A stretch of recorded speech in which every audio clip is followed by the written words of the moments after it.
जिस नारी के ऊपर पितरों की छाया होती है, घर के बुजुर्गों की, घर के पूर्वजों की छाया होती है, ध्यान देना, वही व्रत श्रेष्ठता से कर पाती है। व्रत की श्रेष्ठता उसमें अपने आप आ जाती है। अगर उसके साथ में अगर पितरों की कृपा है, तो पूर्वजों का अगर आशीर्वाद है, तो व्रत वो अच्छे से कर सकेगी।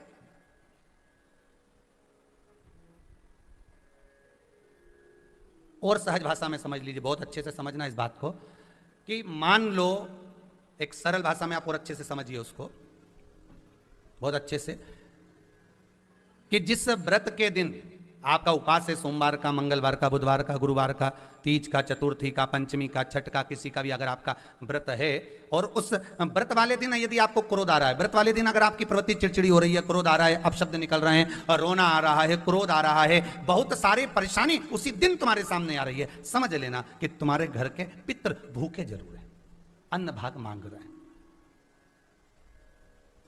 एक बात पहले भी कही थी, शायद आपको ध्यान में होगा, रात्रि को सोने के बाद, विश्राम के बाद, एक बार कहा था आप लोगों को याद होगा, कि सोने के बाद में 2 घंटे के अंदर अगर आपकी नींद खुलती है, और खुलने के बाद यदि आपको भूख लग रही है, प्यास लग रही है, तो समझ लेना कि आपके पितर, आपके पूर्वज भूखे हैं, अन्न का भाग मांग रहे हैं, पानी पीने को मांग रहे हैं। उससे नहीं समझ सकते तो व्रत से समझो।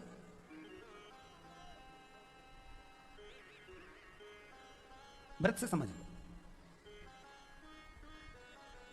मान लो आपने व्रत किया और आपकी प्रवृत्ति चिड़चिड़ हो रही है, क्रोध आ रहा है, अपशब्द निकल रहे हैं, ताने निकल रहे हैं, या कोई कुछ कहकर चले गया, और आपकी आंखों में अश्रु भर रहे हैं, आपकी आंखों में आंसू आ रहे हैं, तो वो श्रेष्ठ व्रत नहीं हो सकता, उसमें दुख है।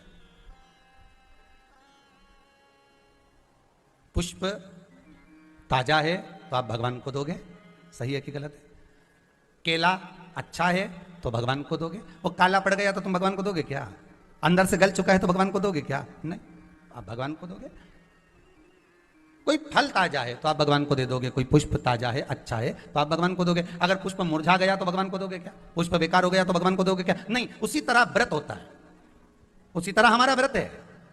जिस व्रत में हमको क्रोध आ रहा है, जिस व्रत में हम चिड़चिड़े हो रहे हैं, जिस व्रत में हम अपशब्द कर रहे हैं, जिस व्रत में हमको रोना आ रहा है, जिस व्रत में हम किसी की बात का ठेस हमको पहुंच रहा है और हम क्रोधित हो गए, हम रो दिए, हम चिड़चिड़ हो गए, समझ लेना वो फूल मुरझा चुका है, वो व्रत तुम्हारा बेकार हो चुका है, उसको भगवान स्वीकार नहीं करेगा।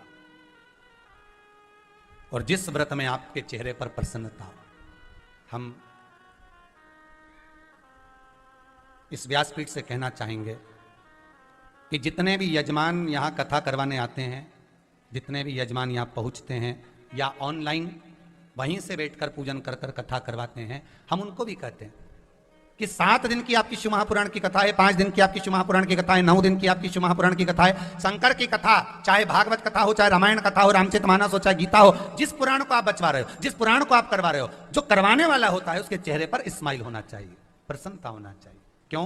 क्योंकि इस पुराण को आप अकेले नहीं सुन रहे, इस पुराण को आपके पितृ लोक में विराजमान पितृ पूर्वज भी श्रवण कर रहे हैं। जितनी आपकी चेहरे पर प्रसन्नता होगी, उतनी आपके पूर्वज भर भर कर आशीर्वाद देंगे। 7 दिन तक, जब तक आप कथा का रसस्वादन कर रहे हो, कथा श्रवण कर रहे हो, 7 दिन तक आपके चेहरे पर अगर प्रसन्नता है, तो पूर्वजों का आशीर्वाद आप पर बना हुआ है, आप पर बना हुआ है।